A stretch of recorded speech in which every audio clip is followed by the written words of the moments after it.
Hace unos años vendí gran parte de mi biblioteca, porque cada vez que tenía que consultar algo era ir derecho a la compu y meterme en la red. Yo andaba buscando material de Art Nouveau en Buenos Aires, así que pensé en el arquitecto Virginio Colombo. Lo puse en el Google y me encontré con esto: homenaje al arquitecto Virginio Colombo.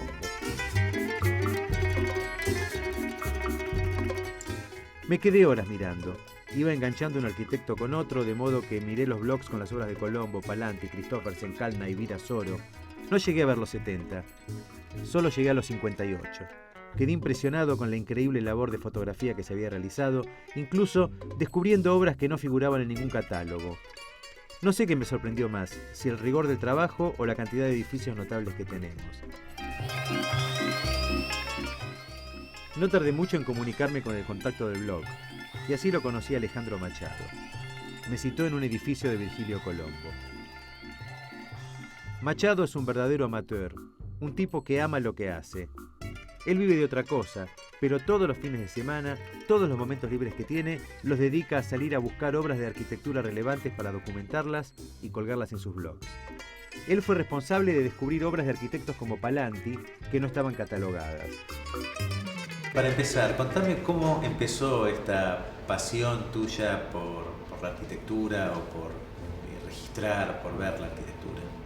Esta vocación tiene como dos partes. O sea, yo soy nacido en Punta Alta, cerca del Bahía Blanca, en la provincia de Buenos Aires, al sur, y ahí hay muy pocas cosas de estilo. La única construcción de estilo antigua era una suerte de castillo medieval hecho por un viejo italiano, que después se degradó mucho. Fue colegio, estuvo abandonado, tuvo varias funciones, y más o menos en el año 83, 84, cuando yo tenía 15, 14 años, lo demolieron. Yo no pude hacer nada para evitar esa demolición. Me enojé mucho, mi mamá se acuerda que me encerré en la pieza de la bronca. Y a mí me gustaba mucho la historia y leer cosas. Empecé a sacar fotos y me llamaba la atención el que hizo esta casa, Colombo, Virginio Colombo. De varios edificios que me gustaban, vi que había 5 o 6 que pertenecían a Colombo. Empecé a seguir a Colombo sacando fotos, y un día me di cuenta que tenía todas las casas de Colombo fotografiadas. Entonces decidí hacer un blog.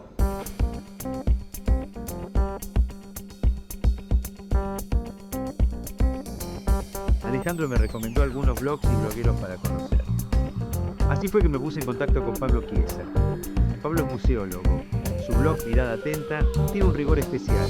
Fotos de edificios con plantas donde se indica desde dónde fueron tomadas cada una de las fotos, incluso la de los edificios que ya no están.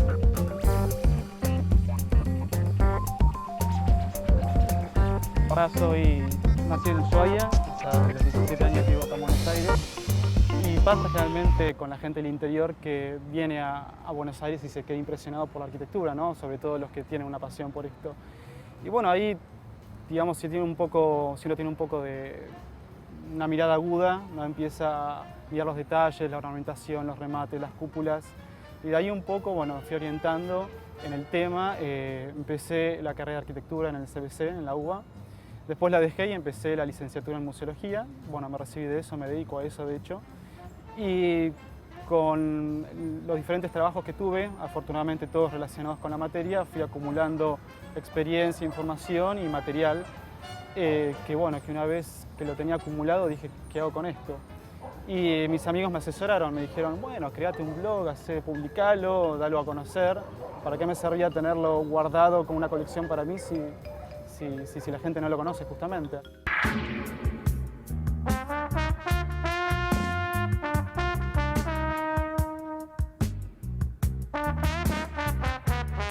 El Blogger, la plataforma Blogger, me dio la posibilidad de poner una foto fija y un montón de fotos a la consideración de todo aquel que googleara el nombre de Virginio Colombo. Ese es el primer blog. Y a partir de ahí, bueno, una vez que estandaricé, digamos, la manera de buscar las direcciones en bibliotecas, en internet, en libros, a partir de ahí, bueno, decidí hacer un blog que fueron más a hoy seguir con 30 blogs y seguir a 70 de arquitectos. Y aparte haber entusiasmado a otras personas también, ¿no? Hay 3 personas más, 3 de ellas ni siquiera las conozco personalmente, que tienen sus arquitectos preferidos y los van siguiendo por la ciudad.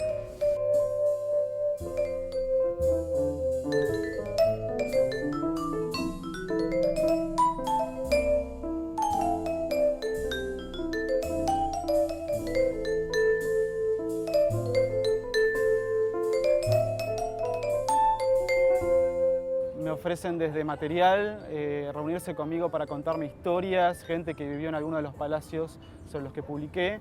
Y cuando uno entra en contacto con esta historia es impresionante, ¿sí? Porque uno tiene contacto directo con el material, o sea, no es algo que uno lee o que ve en la tele o que lee en internet, sino uno tiene contacto directo con estas personas que vivieron en estos edificios o vivieron con este patrimonio.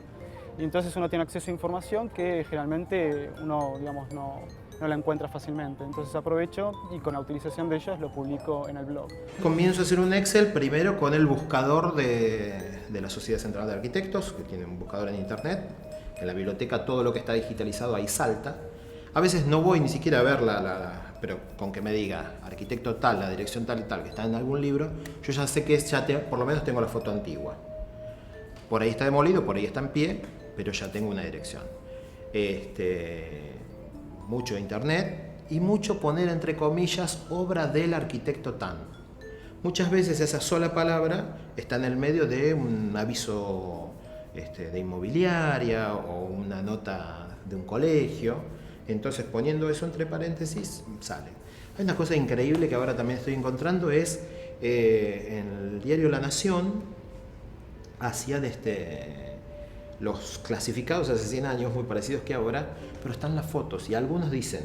Entonces que también se pueden conseguir algunas cosas originales de ahí. Y a veces tengo la suerte por los blogs que se pone en contacto a algún descendiente. Eso es una mina de oro.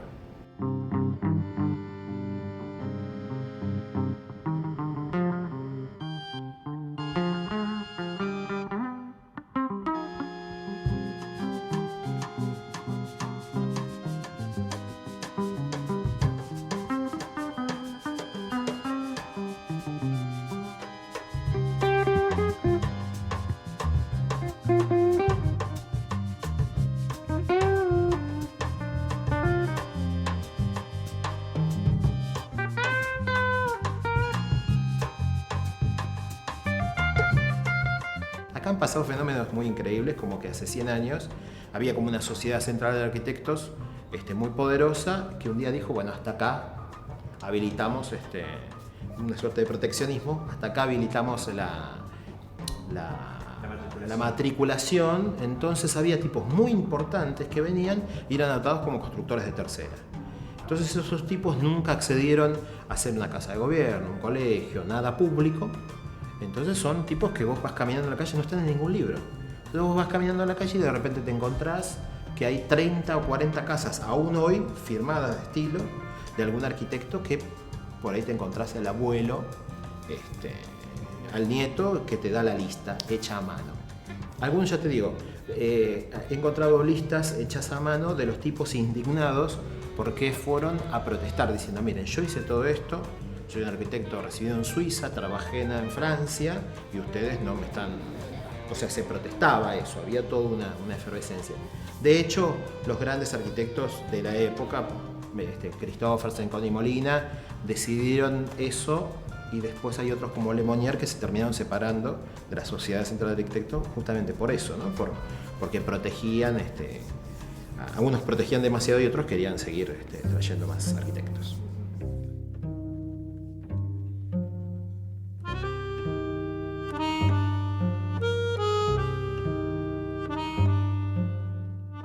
La labor de Ale Machado no deja de sorprenderme. No solo documenta los edificios catalogados de todos los arquitectos que lo meriten, sino que además se dedica a descubrir obras desconocidas. Así como uno puede descubrir a un escritor por sus modismos o un pintor por determinado tipo de trazo, él reconoce a los arquitectos por su estilo, sus tics, sus vicios.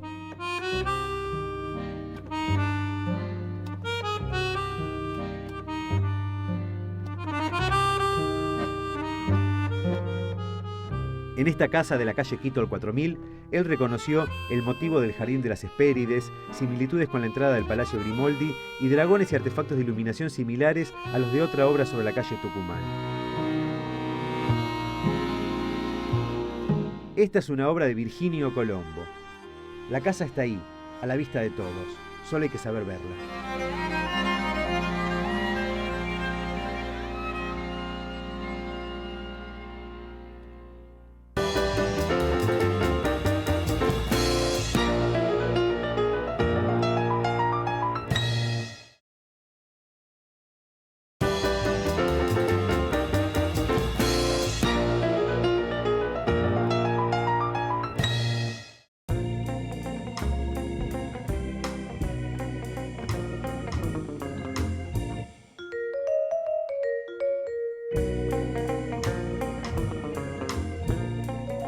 Los blogs de aficionados a la arquitectura han crecido y se han ampliado.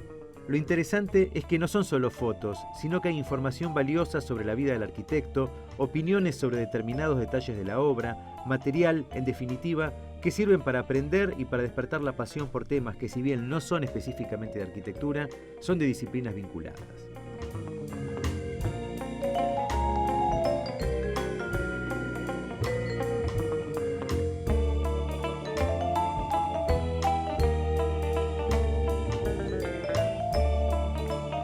Me llamó la atención del blog que haces como un trabajo realmente de detective, esto de juntar las fotos y después luego buscar en planta para marcar exactamente cuál rincón se está mostrando en cada una.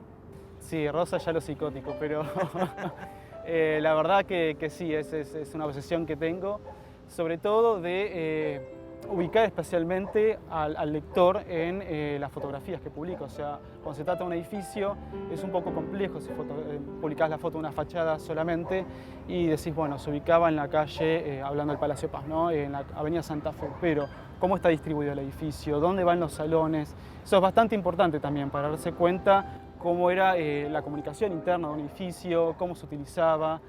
Y además aporta a la memoria visual, digamos, para decirlo de una manera, del patrimonio, digamos, urbano. O sea, no es una simple fotografía, sino me gusta ubicarla en el entorno y en el espacio en el que se encontraba o se encuentra, ¿no? En el caso de los edificios que aún se mantienen en pie.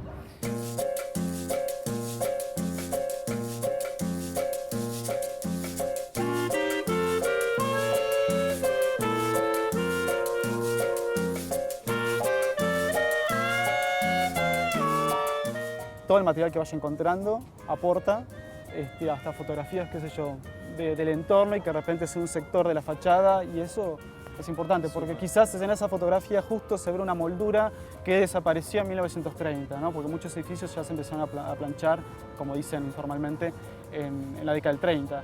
Y en las fotografías que hay muchas veces no lo encontrás, como pasó con el Palacio Paz, que el portón de ingreso tenía una gran cartela, una gran moldura, y no aparece en ninguna fotografía. De repente, en una foto aérea del pabellón argentino, al fondo distingo la moldura y dije, bueno, esto lo tengo que publicar. Así que hago un zoom y lo publico. Sí, es un trabajo medio detectivo.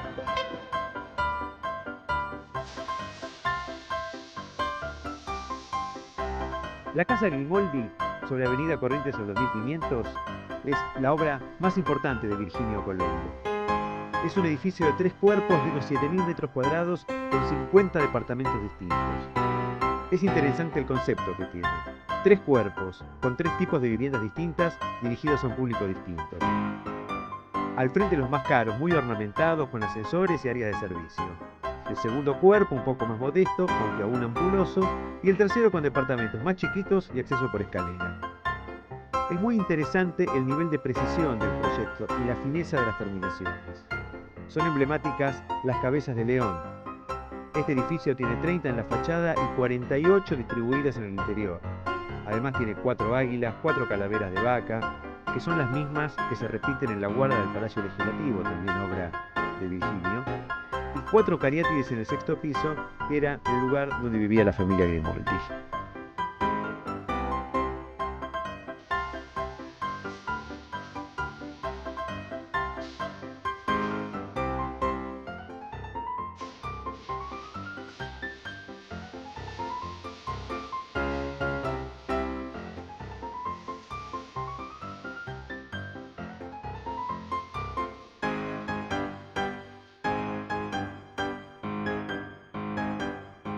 Me sorprendió porque descubriste una obra que no catalogada de Palanti. Es una obra que está en Castelli y Rivadavia, en el cual compartía el constructor con otra obra que sí teníamos confirmada, que era de Palanti, pero no se veía la firma y había una hermosa marquesina de unos chocolates de una vaca violeta, y la vaca no se corría cuando nosotros le decíamos, córrete vaquita, a ver si podemos ver la firma, y la firma no aparecía.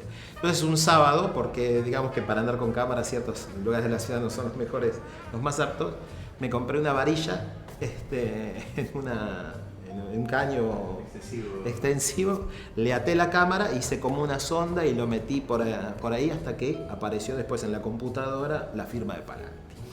Así que si alguien que está viendo esto pasó por 11 una tarde de hace un año atrás y vio a uno que estaba, era yo. Así encontramos cosas. O sea, nos permitimos por ahí, en caso, muchas veces con mi novia o con amigos o con otros chicos del blog, le digo, che, descubrí otra obra de Palanti, y después decimos, ¿quién la estaba buscando?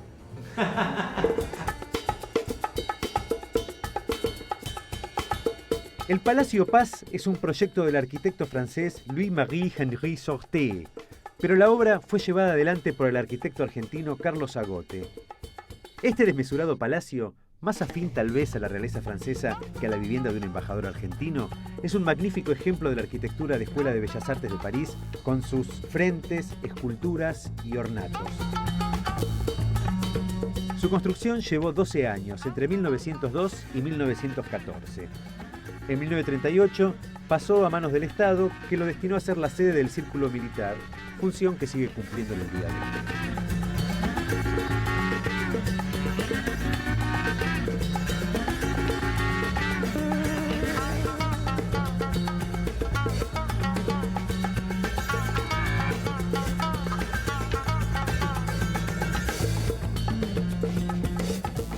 Contame un poco del Palacio Paz. ¿Qué es lo que te gusta del edificio? ¿Qué es lo que te llamó la atención? ¿Qué es lo que destacás? Bueno, el Palacio Paz es, a mi parecer, una de las obras emblemáticas de Buenos Aires.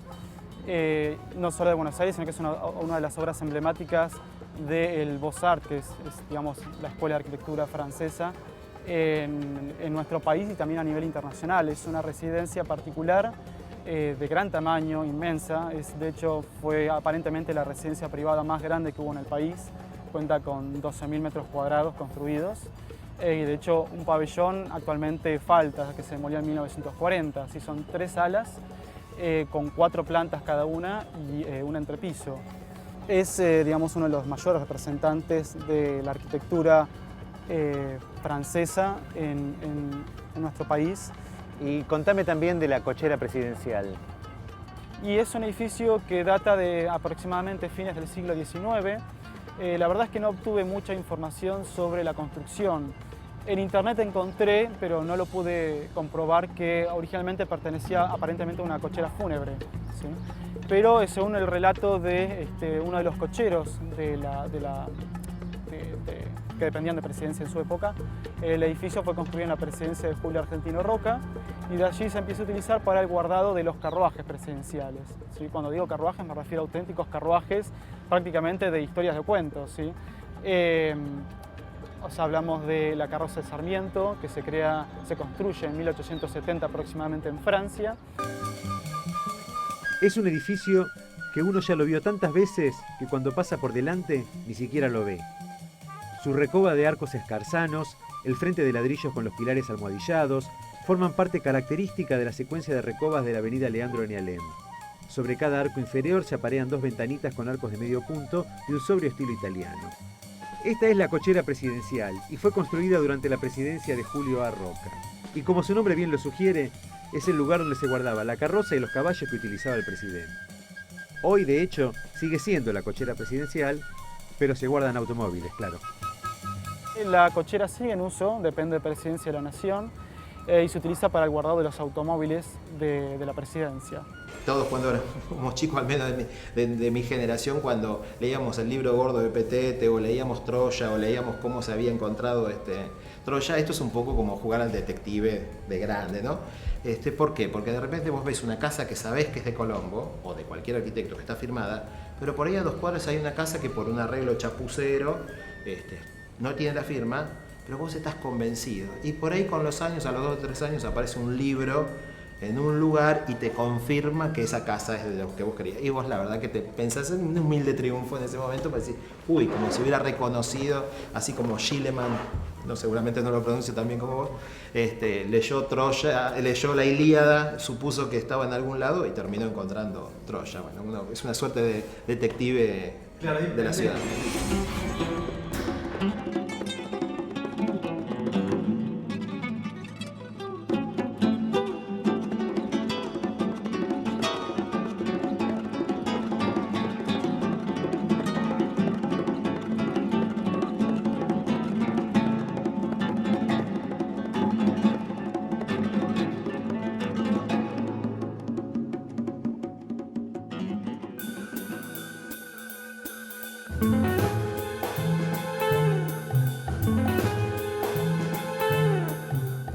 Estos blogs no son de profesionales ni de académicos.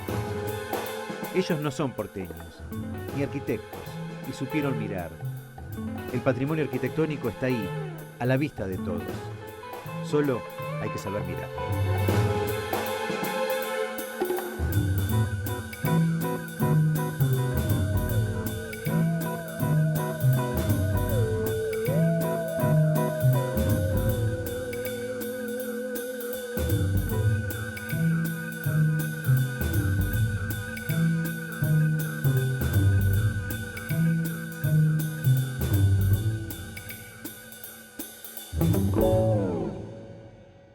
Last century, moved on, moved on, moved on. Last century, moved on, moved on, moved on.